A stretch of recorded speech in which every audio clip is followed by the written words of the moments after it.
Le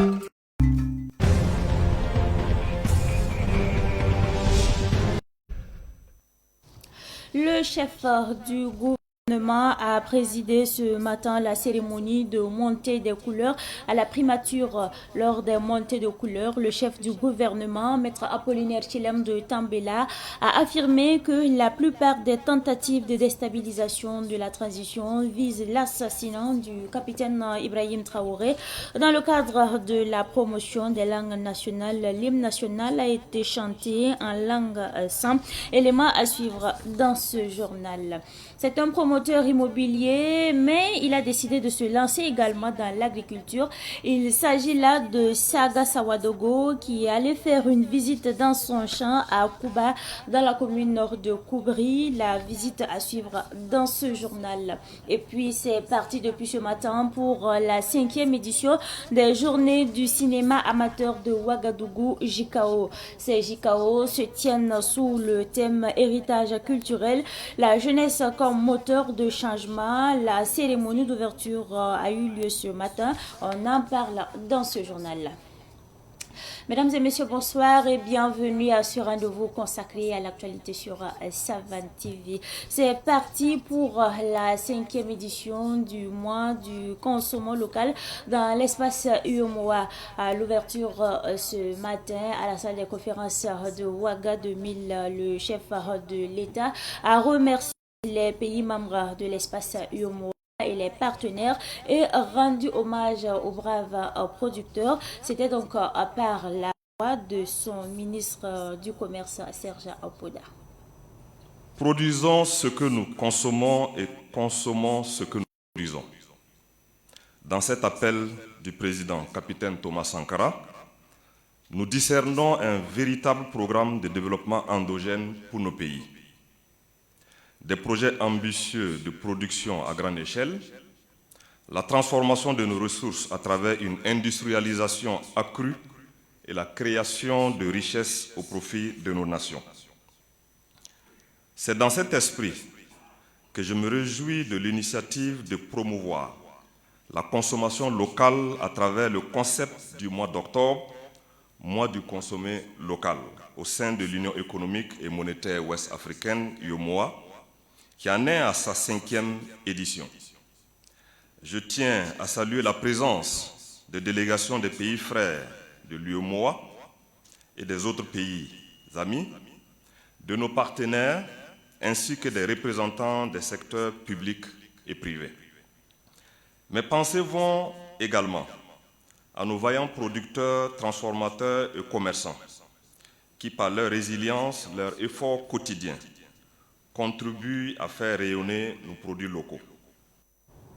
À l'occasion de la célébration des journées d'engagement patriotique et de participation citoyenne, le Premier ministre Maître Apollinaire Chilem de Tambela a présidé ce matin la cérémonie de montée des couleurs au sein de la primature, une occasion pour le chef du gouvernement d'inviter donc les Burkinabés à plus d'engagement patriotique. Les précisions avec notre reporter Ahmed Joël Kampaoudi.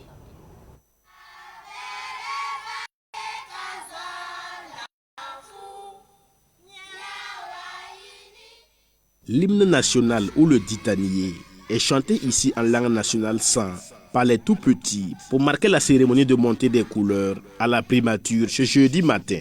Cette montée des couleurs entre dans le cadre de la célébration des journées d'engagement patriotique. Nous avons tous été émerveillés par l'hymne national entonné par ces petits-enfants. C'est l'espoir de notre pays. Je remarque, n'est-ce pas, qu'ils ont tous porté un t-shirt à l'effigie de notre président et avec des jupes, n'est-ce pas, en tenue locale. C'est très symbolique et c'est très parlant. Ces enfants sont des porte-flambeaux du Burkina Faso pour la promotion des langues nationales. La montée des couleurs revêt une symbolique toute particulière pour nous et cette symbolique doit être enseignée à notre pépinière, j'ai nommé les enfants. Monsieur le Premier ministre, nous osons croire que depuis 2 ans de cela, le Burkina qui a amorcé une révolution toute particulière qui se veut mentale et linguistique, cette révolution va se poursuivre et nos langues vont entrer dans toutes les sphères de la communication officielle. Le chef du gouvernement invite les Burkinabés à s'imprégner du discours d'orientation politique du père de la révolution d'août 83 pour plus d'engagement patriotique.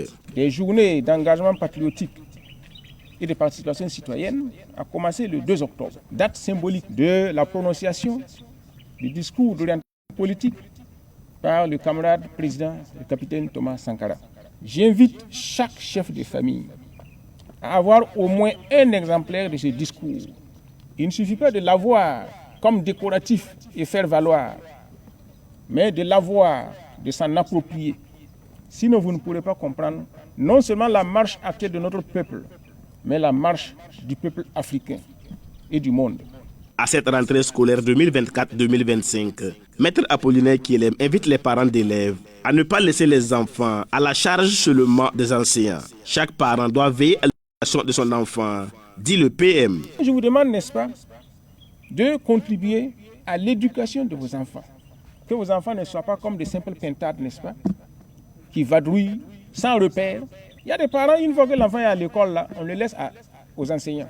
Les enseignants n'éduquent pas les enfants. Ils leur donnent des rudiments de connaissances. C'est à vous, dans les familles, d'éduquer vos enfants.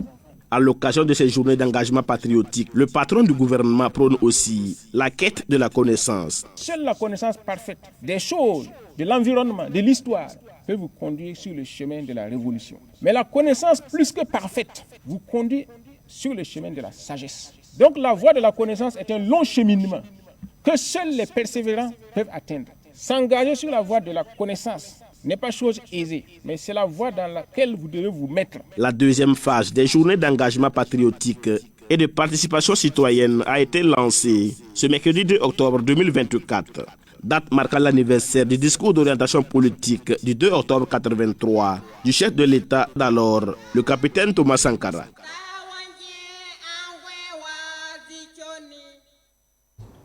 Le Conseil des ministres s'est tenu hier sous la présidence du chef de l'État, le capitaine Ibrahim Traoré. Plusieurs décisions ont été prises. Un ultimatum de 6 mois sera donc donné aux acteurs intervenant dans la fabrication et la commercialisation des emballages et sachets plastiques non biodégradables. Les 10 sachets plastiques seront bientôt interdits au Burkina Faso. Un avant-projet de loi a été adopté hier au Conseil des ministres. Le Conseil des ministres a également adopté un projet de révision de la Constitution pour stabiliser le personnel de cette institution. Le résumé du Conseil des ministres d'hier avec Fatih Sankara. Les jours des emballages et sachets plastiques sont désormais comptés au Burkina Faso. Le Conseil des ministres prévoit leur interdiction. Les acteurs du domaine ont 6 mois pour se conformer. Face au phénomène du péril plastique que notre pays connaît, aussi bien que les autres pays de la sous-région, il a été voté la loi numéro 017-2014 AN du 20 mai 2014 portant interdiction de la production, de la commercialisation et de la distribution des emballages et des sachets plastiques non biodégradables au Burkina Faso. Après près de 10 ans de mise en œuvre, il a été constaté que ce dispositif n'est pas opérant. En effet, vous êtes tous témoins de la propagation des déchets plastiques dans nos villes et nos campagnes et du préjudice que cela porte à nos animaux. On rappelle, 30% du cheptel meurt par ingestion des déchets plastiques et la question de la santé également est en péril. Donc il est apparu nécessaire de réviser cette loi. C'est pourquoi aujourd'hui le Conseil des ministres a adopté l'avant-projet de loi qui prévoit l'interdiction totale des emballages et sachets en plastique avec néanmoins des dérogations. Le Conseil des ministres a également adopté un projet de révision de la Constitution consacrant le président du Faso comme institution avec un personnel dédié. Le projet de loi portant révision de la Constitution qui avait été retiré à la LTE a été réexaminé pour intégrer cette modification. Le réaménagement de fonds qui a nécessité à ce que ce projet de loi soit retiré et repassé par le Conseil des ministres consacre l'article 36 de la Constitution qui est consacré au président du Faso qui comporte le titre 3 de notre Constitution. Le président du Faso, suivant le titre 3, l'article 36, consacre comme une institution. Mais dans l'exercice de ses prérogatives, de ses missions qui lui sont dévolues, le président du FASO en tant qu'institution consacrée par la Constitution est accompagné par une administration. Et cette administration aujourd'hui n'est pas reconnue. Ce n'est pas une administration spécifique qui est reconnue de sorte à permettre à ce que la loi puisse régir et de sorte à lui consacrer une certaine stabilité qui est nécessaire à son efficacité pour accompagner le président du FASO dans l'accomplissement de ses hautes missions. Donc c'est ce réarrangement technique et de fond qui a nécessité que l'article 36 soit également relu. Pour une diligence dans le traitement des risques professionnels applicables aux agents de la fonction publique, aux magistrats et aux militaires, les procédures seront allégées. Un décret portant sur la composition, l'organisation et le fonctionnement du comité de santé a été adopté. Le traitement des dossiers passe désormais d'1 mois à 2 semaines. Le geste de solidarité, on en parle également dans l'actualité de ce soir. L'association Burkina Zodo, en partenariat avec Solidarité Burkina de Belfort, en France solidaire, des orphelins et enfants démunis de Tanguenda-Souri et qui par l'association pour se faire donc décider d'offrir des kits scolaires à ces enfants démunis. La remise des kits a eu lieu hier à Tanguenda-Souri en présence de notre reporter. Il s'agit là de Yacouba Tiamtouré. L'association Burkina Zodo parraine 446 élèves orphelins et démunis de la commune de Tanguenda-Souri et de Komki-Ipala. Ces élèves bénéficient de kits scolaires composés de cahiers, de sacs, de stylos, de tenues scolaires et autres. L'association prend aussi en charge les frais de scolarité et sanitaire de ses élèves. À la réception de leurs kits, les bénéficiaires expriment leur reconnaissance à l'association Burkina Zodo. Aujourd'hui, nous sommes contents. Nous allons remercier la Solidarité Burkina Zodo. Ceux qui nous ont aidés concernant les fournitures scolaires, nous leur promettons de travailler bien à l'école. L'association Burkina Zodo travaille pour le bien-être des orphelins et enfants démunis de la commune de Tanguenda-Souri et de Komki-Ipala depuis 7 ans. Ce geste vient témoigner son engagement dans l'éducation des orphelins et enfants démunis. Nous avons vraiment réfléchi avec nos partenaires de Solidarité Burkina de Belfort qui accompagnent en fait les enfants, les orphelins, les élèves nécessiteux pour vraiment un acte de solidarité. C'est une œuvre utile pour la société. Ça fait 486 élèves qui bénéficient des kits scolaires, les tenues scolaires, du savon et une visite santé et une mutuelle santé. Nous disons vraiment merci à Solidarité Burkina de Belfort.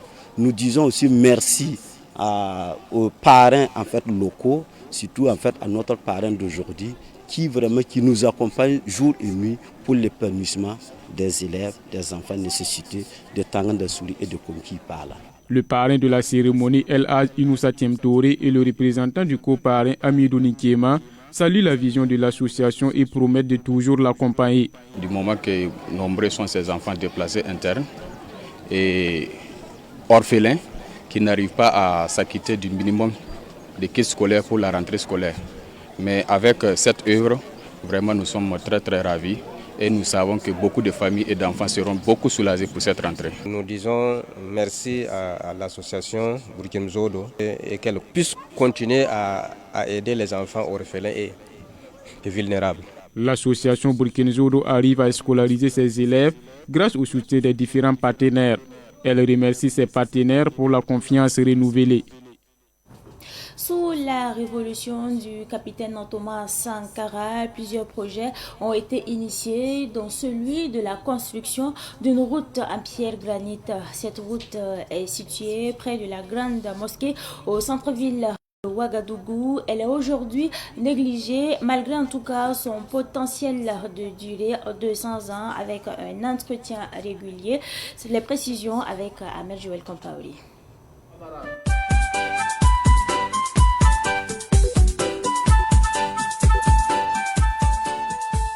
Très peu de Burkinabés savent où se trouve cette route insalubre et mal entretenue, qui est pourtant la première route en pierre granitique de Burkina Faso.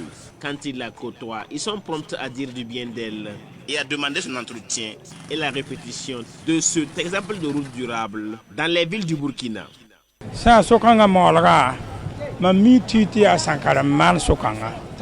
Je suis au courant que c'est Thomas Sankara qui a construit cette voie.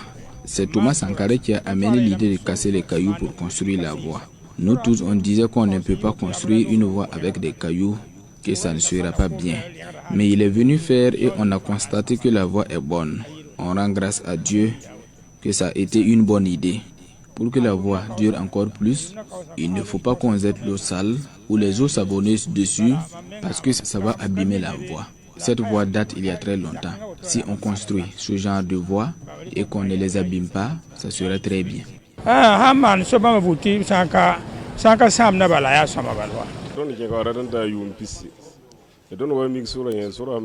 Je suis venu ici, ça vaut 20 ans maintenant. Nous sommes venus trouver la voie il y a très longtemps. Vraiment, la voie est toujours bonne. Les gens la prennent sans aucune difficulté. Souvent, ce sont les embouteillages que nous pouvons citer comme difficultés. Les voitures garées et les commerçants qui garent leurs motos près de la voie, ça crée des embouteillages. De la manière dont la voie est construite, elle est bonne. Pour refaire ce genre de voie sera peut-être difficile, mais si on le fait, ça sera tellement bien. On ne sait pas qui a construit la voie, mais c'est depuis l'époque de Sankara que la voie est construite. Mais je pense que la voie est construite, ça vaut 40 ans maintenant.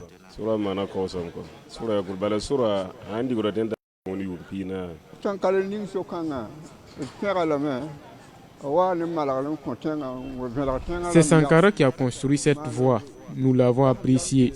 Ce sont des pierres qu'on a utilisées pour construire cette voie et elle est très bonne. Ce sont des Burkinabés qui ont construit la voie. Cette voie a été réalisée il y a très longtemps, mais elle est toujours bonne. Avoir une voie comme celle-ci est très rare et nous encourageons ce genre d'initiative faite par Thomas Sankara car c'est du local et bien réalisé.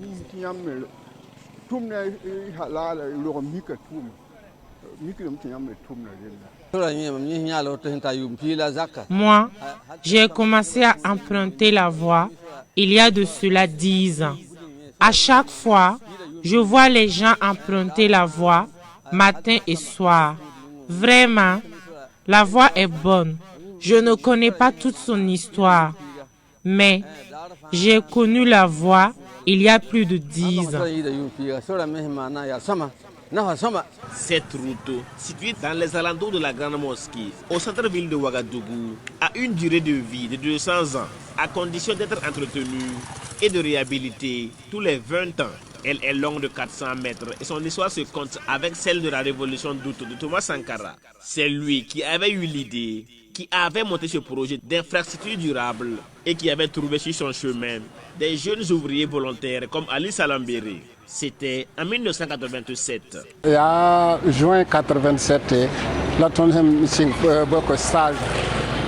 c'était en juin 1987 que nous avons débuté le stage.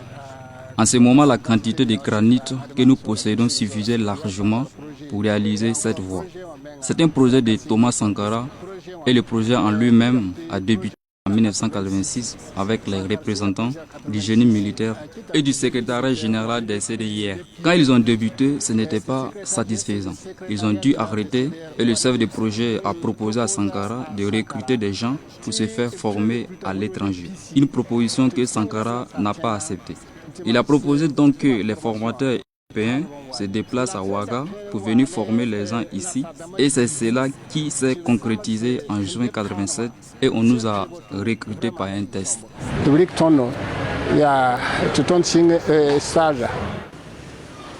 La condition pour assurer la durabilité de cette route, c'est son entretien et sa réhabilitation tous les 20 ans. Le concepteur du projet PSTP IMO étant parti, son projet de route durable a été enterré avec lui. Après cette expérience unique à son genre, Ali Salambéré et ses collègues n'ont pas été intégrés dans l'administration publique.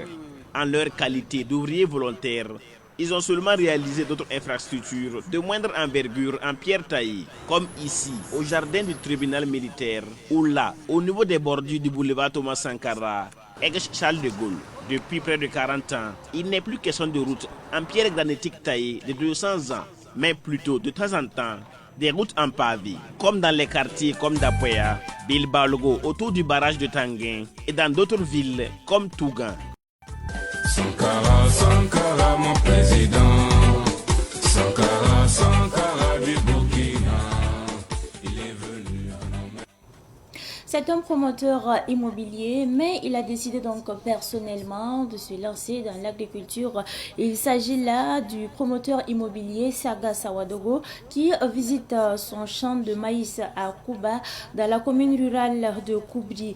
L'opérateur économique accompagné par des jeunes et aussi des femmes déplacées internes ont visité le champ où ils ont cultivé du maïs pour leur propre consommation, mais aussi pour venir en aide donc aux habitants de son village.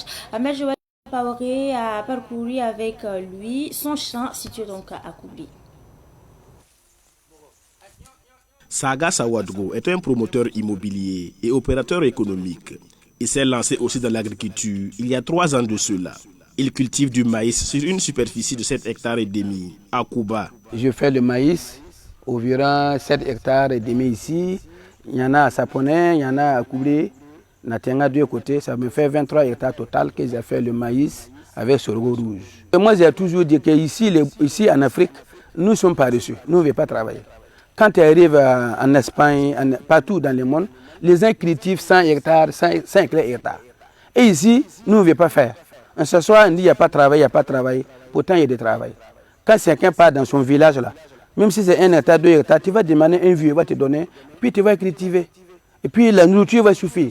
Une fois qu'il y a une nourriture là, bon, c'est fini. Hein? C'est le lieu pour Saga Sawadgo d'inviter les promoteurs immobiliers et opérateurs économiques à diversifier leurs activités et à investir dans la terre. Moi, j'appelle tous mes amis, les collègues promoteurs, les collègues opérateurs économiques au Burkina, venez, on va cultiver.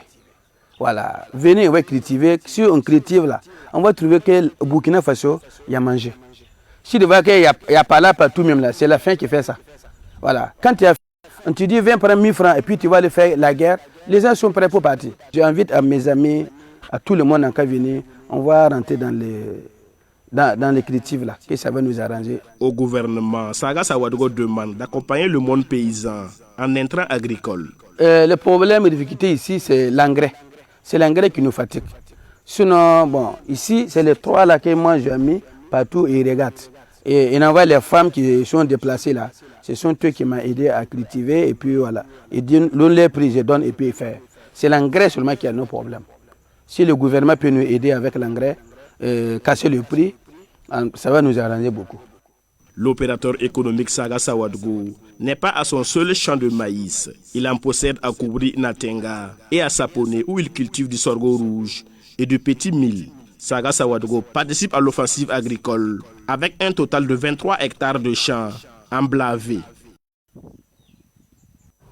Après donc ce reportage sur le promoteur immobilier Saga Sawadogo, nous parlons cinéma. C'est sous le thème héritage culturel, la jeunesse comme moteur de changement que se tient la 5e édition des journées du cinéma amateur en abrégé JKO. La cérémonie d'ouverture a eu lieu donc ce matin à l'Institut supérieur de l'image et du son Studio École. On fait le point avec notre reporter Il s'agit de Kisba Mariama Ouetraogo. JKO 5e édition, clap de lancement. C'est avec le film Ma Mission, un court-métrage de 12 minutes 9 secondes, qu'a débuté la projection des films de la 5e édition des Journées du cinéma amateur de Ouagadougou. Un film qui met en exergue le développement endogène. Adeline Yerbanga, qui est la réalisatrice, nous parle du choix de la thématique. Qu'une nation ne peut se développer considérablement sans une population active. Donc, c'est pour cela que nous avons pris l'initiative de conscientiser les jeunes à travers ce film sur le plan éducatif, sécuritaire, agro-pastoral, industriel. En 5 éditions, les Journées du cinéma amateur de Ouagadougou par le biais de Clap en Herbe a formé plus de 2000 jeunes. Beaucoup sont en train de continuer dans leur professionnalisme. Ils sont passés par Clap en Herbe, ils sont là. Et cette année, il y a de nouveaux qui sont, après leur bac, qui sont venus aussi s'inscrire pour pouvoir continuer. Donc je peux dire que dans l'ensemble, plus de le nombre d'élèves qu'on a pu former et qu'il y a d'autres aussi qui ont pu quand même, en tout cas s'installer dans leur structure et voilà, ils arrivent à gagner leur vie. Je pense que en 5 ans, c'est bien, nous sommes contents du résultat atteint. Avec ces jeunes cinéastes amateurs, la relève est assurée. Cependant, les réalisateurs doivent réaliser des films qui reflètent les réalités des Burkinabés selon les autorités. Il faut faire beaucoup de productions qui puissent revaloriser notre titre de cinéma, capitale du cinéma africain. Il faut faire beaucoup de productions pour parler de la culture africaine, de la culture du Burkina. Nous sommes envahis par beaucoup de programmes, beaucoup de contenus qui ne reflètent pas forcément nos aspirations, notre vision que nous voulons pour nos populations et la construction de l'imaginaire de nos peuples. Donc au niveau du département, avoir des jeunes qui se forment, des jeunes qui prennent des initiatives par leurs propres moyens pour faire des festivals, pour faire de la formation, pour produire des films, c'est quelque chose de très grand. Puisque la première mission du ministère, c'est de faire de la culture, de promouvoir la culture et que la culture puisse être la vitrine et porter notre peuple burkinabé. Pour cette 5e édition des JICAO, 9 films des lycées et collèges du Burkina Faso sont en compétition. Sur le plan international, des films du Bénin, un de la Côte d'Ivoire, 2 du Cameroun et 2 de la France sont en compétition. La projection des films se fait de 16h à 20h à l'ISIS SE. Le sport est également au menu de l'actualité de ce soir et nous parlons justement de Dunkerque FC qui a remporté le samedi dernier la 3e édition du tournoi de Maracana de la paix de Manga. Une finale s'est jouée donc au stade régional du Sud en présence de notre journaliste sportif à maison. La finale de la 3e édition du tournoi de Maracana de la paix de Manga mettait aux prises Dunkerque FC, vainqueur de l'édition précédente, à l'équipe du secteur privé. Ceci devant un public de grands jours. Dunkerque FC, un habitué du tournoi, a pu tirer son épingle de jeu en infligeant à son adversaire du jour une petite défaite d'1-0, remportant ainsi son 2e trophée d'affilée de la compétition. L'esprit de ce Maracana, nous avons analysé que depuis 2014, le pays était un peu fragile face à l'insurrection populaire, face à un certain nombre de mots. Et on s'est dit que pour calmer les esprits, pourquoi ne pas essayer d'apaiser les esprits à travers le football, à travers un Maracana qu'on va dénommer Maracana de la paix, pour promouvoir la paix, la cohésion sociale, le vivre ensemble dans nos communautés. Raison pour laquelle nous avons initié depuis 3 ans de cela le Maracana de la paix. Engagement et contribution des jeunes à la défense des droits de l'homme et la promotion de la paix est le thème de cette édition. Un thème d'actualité qui a motivé des promoteurs de paix et des autorités à accompagner l'initiative. C'est une initiative de la coordination régionale du mouvement dont je suis le vice-président. Donc, encore de plus normal que d'accompagner cette initiative et donne le sport qui est aussi transmet un message de paix, de cohésion sociale.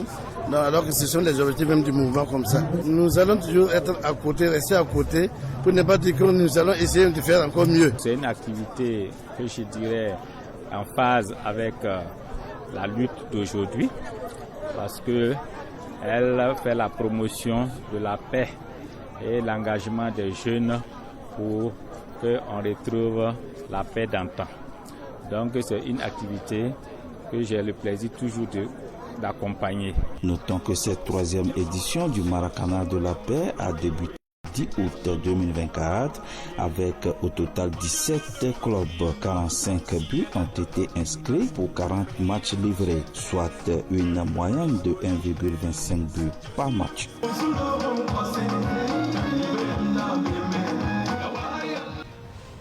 À un certain moment de la vie, il faut cesser d'être trop gentil, car trop de gentillesse donne l'occasion à certaines personnes de vous manipuler, de vous prendre pour une personne qui ne sait pas ce qu'elle veut. En bon entendeur, salut. C'est tout pour cette édition du soir que j'ai pris en tout cas du plaisir à vous présenter.